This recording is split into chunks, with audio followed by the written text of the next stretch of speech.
everyone. My name is Evie Lupine. Welcome back to my channel, and today I have another video for you all, and today we are going to be discussing something that I've declined to give my thoughts on in the past, but unfortunately stories like this do keep happening and we should have a conversation about it. And this is going to be a pretty serious topic, though I believe it is worthwhile to consider what the consequences are when we have people who are not members of our lifestyle either pretending to be part of our community or adopting the aesthetics of our community in order to make money and turn a profit, or even sometimes just like outright scam people. And you have no doubt seen this yourself if you have been on basically any social media platform at all. Maybe even in some of my previous videos you could have seen this. You have people who will, and I don't know why this is always the example, walk people on leashes in public, or people that will have inappropriate relationships in public, and people will see that and they will film it or take photos, and then that blows up. It gets picked up by the New York Post or the Daily Mail, and then the people in those images or in those videos become the internet punching bag or the main character of Twitter for the next 24 hours. And that can have really dramatic consequences. That can lead to people getting fired. It can lead to people being outed to their friends and family. And it also contributes to an overall more negative sentiment around BDSM by the public, because people can't look at the difference and understand the difference between somebody who is pretending to be part of our lifestyle and people that are actually doing kink. And the line can be blurry because people who are kinky can do bad and wrong things, but that's different than someone doing it cynically because, I don't know, someone on YouTube told them that they could make money off of people by selling their used socks. And those outcomes are really bad. You know, the social stigma, people being outed, all that is really bad.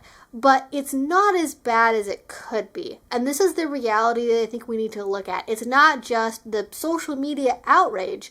Somebody pretending to be kinky when they are not, somebody adopting the role of a dominant when they have no experience or training, somebody pretending to be especially a professional dominant when they are in no way qualified to be so, has not just uncomfortable outcomes, but potentially fatal outcomes. And that is what I want to cover here specifically today, is a story coming out of Los Angeles which had one of those deadly fatal outcomes. As Michael Dale lay with a plastic bag, saran wrap, and duct tape sealed around his head, Michaela Raylersdam sat next to him with a cell phone filming content for her OF page, police said. Now the adult entertainer and mother of 3 has been charged with murder. In April 2023, Dale, 56, paid Raylersdam, 29, more than $11,000 to come to his home and perform BDSM acts, according to an arrest warrant affidavit filed by the police department. When she arrived at 6 p.m., Dale appeared intoxicated, but nevertheless, she proceeded to spend several hours engaging in kinky acts with him. And this is not the first time something like this has happened.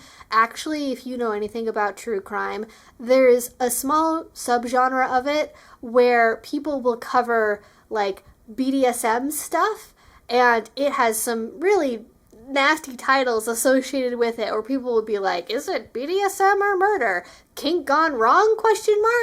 And people will kind of intentionally blur the line between consensual BDSM and intentional grave bodily harm against someone, and it's unfortunate. But even beyond that, there are many, many stories of people harming their partners doing BDSM, both with and without experience.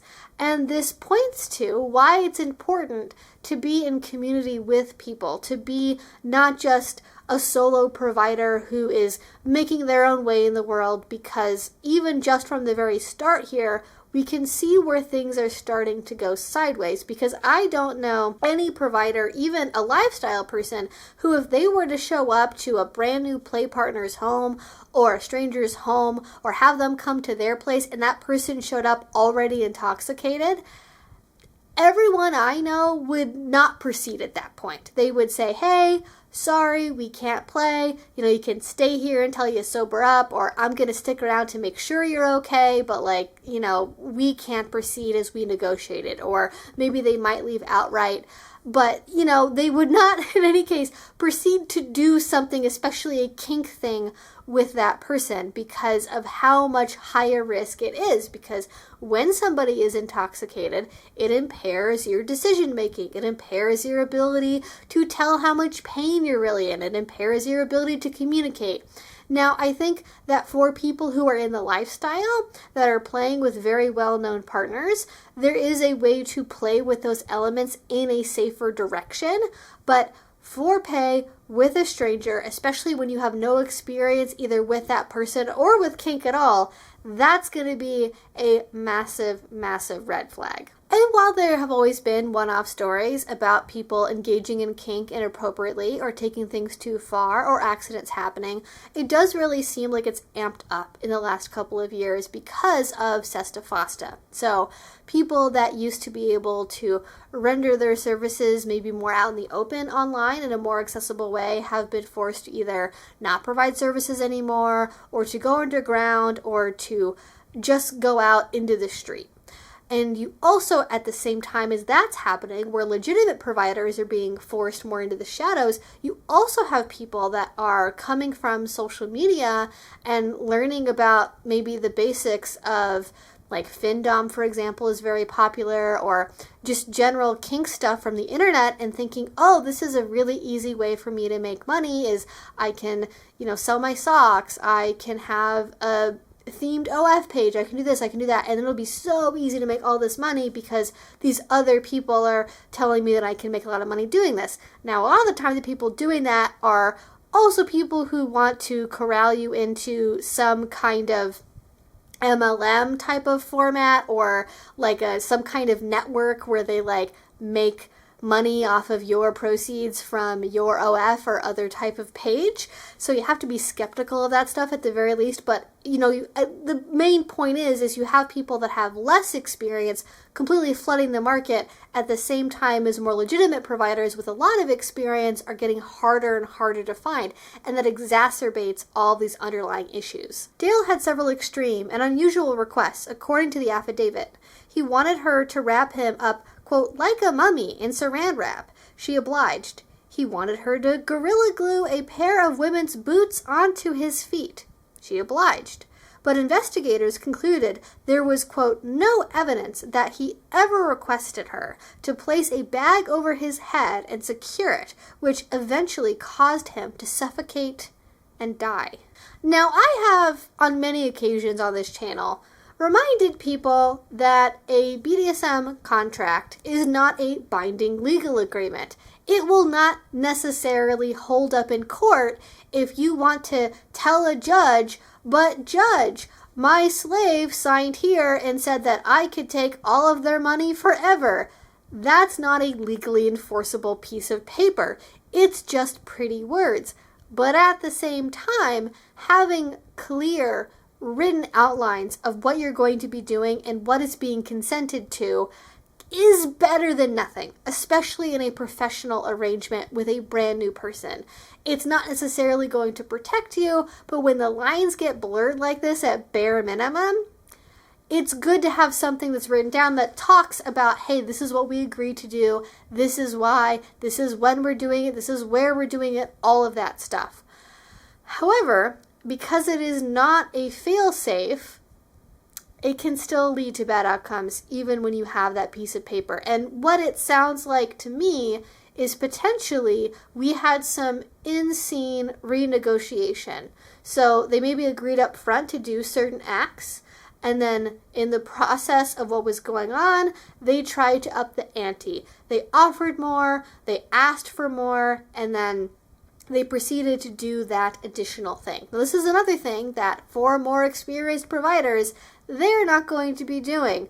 Unless you have a very specific kind of arrangement going on, for the most part, professionals are going to be very clear about this is exactly what we're doing. We are not going to be escalating from that baseline. If you want to do more, we can have another session at a different time where we include that element if you decide you do actually end up wanting it. The same thing is true for lifestyle people. Renegotiation in the middle of a scene is, let's say, an advanced maneuver. Some people do it. Some people have a lot of confidence with using plain English communication, or maybe they have the type of relationship and they mentally process BDSM in a way to where in the middle of a scene, they can say, hey, that thing I said maybe to beforehand, let's bring that in. Or actually, you know what, I think I'm feeling more like this, but that is not the default. And I have seen that go wrong many, many times, even in pretty minor ways in just the lifestyle kink scene. However, when it comes to things like that, normally what we're talking about is more impact play, maybe some kind of sexual contact. And that's bad enough. But when we're talking about maybe somebody who, again, we know is intoxicated, renegotiating potentially, or being offered to do something like breath play, that's gonna be a hard no. That's going to be if you want to do that at all, you need to be absolutely crossing your T's and dotting your I's, because this is the most dangerous thing you can do in kink. Go see my other videos just talking about choking. It is the most dangerous thing you can do in kink, right outside of maybe wrestling and rough body play. But there are so many stories of pro-doms from around the world causing people to die because of this kink. You have stories from people like, for example, in Germany, somebody strangled somebody using a chain. Something very similar happened in Austria. Something very similar to this story happened in Australia. You had somebody there who seemingly left somebody unattended wearing a ball gag and a hood, and then they suffocated to death. This has happened a lot, and it becomes so much worse when, as is the case with those stories, you generally have people that have no experience in kink or very little experience in kink doing BDSM as a service, not realizing how dangerous it is, and then pushing things way, way too far. But it can also happen to more experienced providers as well, more experienced people in the community. I don't have a news article about this to reference, but if memory serves, there was another story of a very experienced dominatrix who ended up losing a client in the middle of a session because that person had an incident and there was something, I think, involving a sleep sack, or they were really restrained, like doing really heavy bondage on top of breath play, and then they ended up passing away as a result of this. Like, it can go sideways even when you are very skilled and knowledgeable. So to do it haphazardly with no knowledge is very dangerous. And if this person had maybe been in community with other pro-doms, they might have known this. They might have said no to this kind of activity. But because they were there in the moment and didn't know what they didn't know, they ended up going much, much farther and ended up doing something that resulted in somebody losing their life. And I don't even know what to say about like the super glue part of this. Like, it's there. I've never even like looked that up before. Like, if you get Gorilla Glue on your skin, is there a way to like safely remove that where you can have it as like a temporary, really extreme adhesive and then take it off later without like removing all of the layers of your skin? I can't picture that, but there must be something. Maybe the solution for that ends up being worse than the Gorilla Glue itself, but I don't know. What I do know more about is mummification. And that is something that you can do in a safer way. You can do it with things like saran wrap, as they talk about in this news story. You can do that, and then you leave the head free, or at bare minimum, all of the airways free, and you make sure that if it's anything around the neck, it's very, very loose. You want those communication lines to be open with the airways, and then you also want to make sure the person can like actually breathe. So mummification by itself does not have to necessarily be super, super dangerous in the way that it is in this story. It can be done in a safer way, but it seems like we did not go in that direction here, unfortunately. When police and fire personnel arrived at the scene of the incident, they found Dale unresponsive and Rylersdam performing CPR, according to the affidavit. She denied placing anything over Dale's head and told police that this was the first time she ever engaged in any kink-type behavior. Detectives found several troubling videos on her cell phone of Dale struggling to breathe, including some taken minutes before she dialed 911 at 10:10 p.m. He had duct tape over his mouth, a plastic bag over his head, more saran wrap around that, and then duct tape wrapped around his face and head, securing all the layers to his head, the affidavit states. He also appeared to have had saran wrap wrapped around his neck tightly. His head was sealed in a plastic bag for at least 8 minutes, according to the affidavit. And that little bit at the end, the 8 minutes, that is very troubling to me. Now, I have no idea if any of this was intentional, something that he had asked for, something that she had planned on doing to him. I have no idea. But you cannot suffocate a person for 8 minutes and expect that to turn out okay. Now, I don't know what the cell phone video shows. I don't know if she was like struggling to take it off of him. I don't know at what point she realized that what she was doing was a problem. But there is an aspect of this that I don't imagine many people would think of, but that was something that came to my head, which is, why did Dale go to somebody who was not an experienced provider? Because according to her, and I have no evidence to the contrary, she had no experience doing kink. If he wants to do at least some extreme kinks that we have documentation that he said he wanted, why was he going to her to do this? And the answer is oftentimes one of two things. You have people who are very cheap, who feel like they can get away with paying a lot less for services that they want from a random person who is not an established provider versus somebody who is, but he allegedly paid $11,000 for this, so I don't think he was trying to cut financial corners. Or two, you have people that have been banned by other more reputable providers because of the kinds of kinks that they push for and want to do. People do get banned from seeing pronoms if they are really pushy, if they try to renegotiate at the time. Or people will just decline to work with them if they're not really banning them or anything or blacklisting them. They will just say, no, it's not a kink that I do, or I don't go there, because people who are doing this as a full-time living and they have the training behind that will look at this kind of proposal of this many layers of bondage, this level of restraint, the level of breath restriction, and go, absolutely not. We are not going there. We are not doing that. But somebody can make that request of somebody who is less experienced, and they don't really know the difference between like a more reasonable amount of breath control and then what seemingly ended up happening here.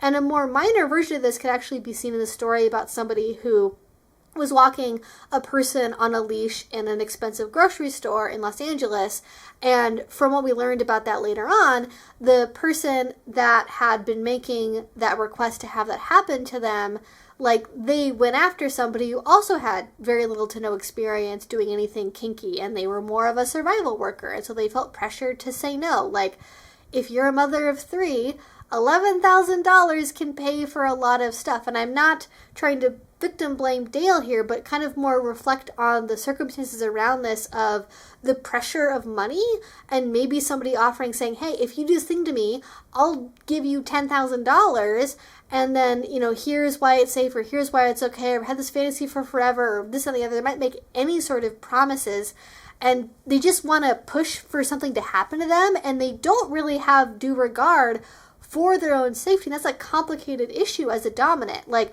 what do you do when somebody doesn't fully understand what they're getting into, when they don't know the risk of what they're doing, when they're asking you to do really extreme things? Like, I think at some point you are obligated to say no when it crosses your own boundaries for your knowledge and what you understand to be within your own risk profile. But the influence of money makes this harder for a lot of people to say no to when they are doing this for a living. So I understand the dynamic is, I think, more complicated than maybe it might seem on the surface because of that factor. But if we're applying this to a lifestyle situation where money is not changing hands, I think if you have bottoms or S-types who are approaching you and asking for really extreme types of play, there's maybe a temptation to say yes because you're a little worried about, like, well, but if I say no, they might go to somebody who is worse, who is willing to go even farther, and that could go even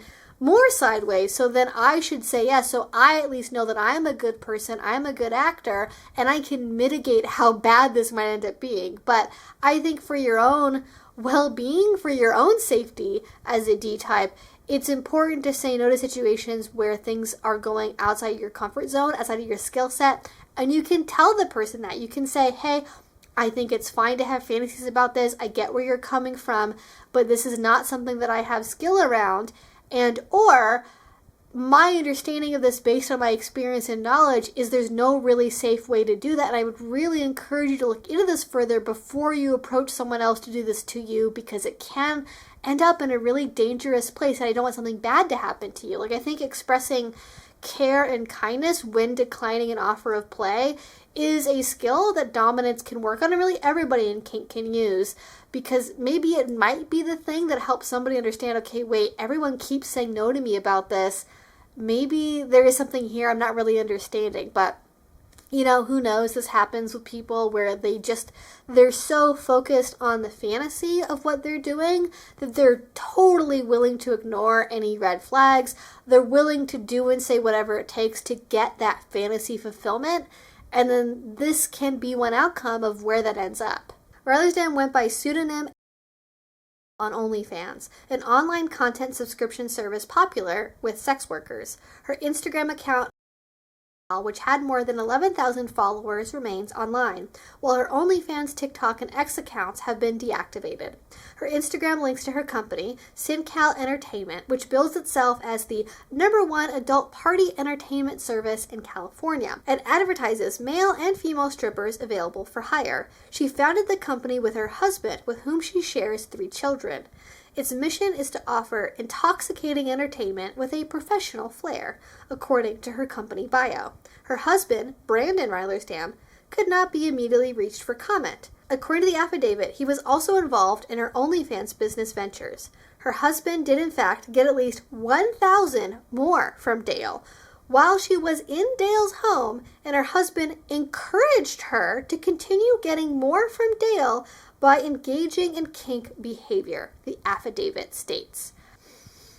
Wow, that is a bombshell to put at the end of an article like this. Like, that's not quite burying the lead, but this seems really important. And if her husband was essentially acting like a pimp to get her to try and get more money of the men that she was actively seeing, how is he also not being arrested? Because he seems like he's also pretty freaking responsible for what happened to Dale. I mean, she obviously did the physical acts, but if he's behind the scenes encouraging her, asking her to get more out of him, like, hey honey, can you do this? Can you try this? Like, we don't know the text messages, right? I don't know what was said in them. If she was like coming to him and saying, hey, Dale says he wants this, and he'll give me $1,000 if I do it. Can I go ahead? Versus him being like, can you try to get more money out of him? Can you offer him this? Can you offer him that? Like, see what he wants. It'll get him to pay us more. Because when you're in that moment of having your fantasy fulfilled,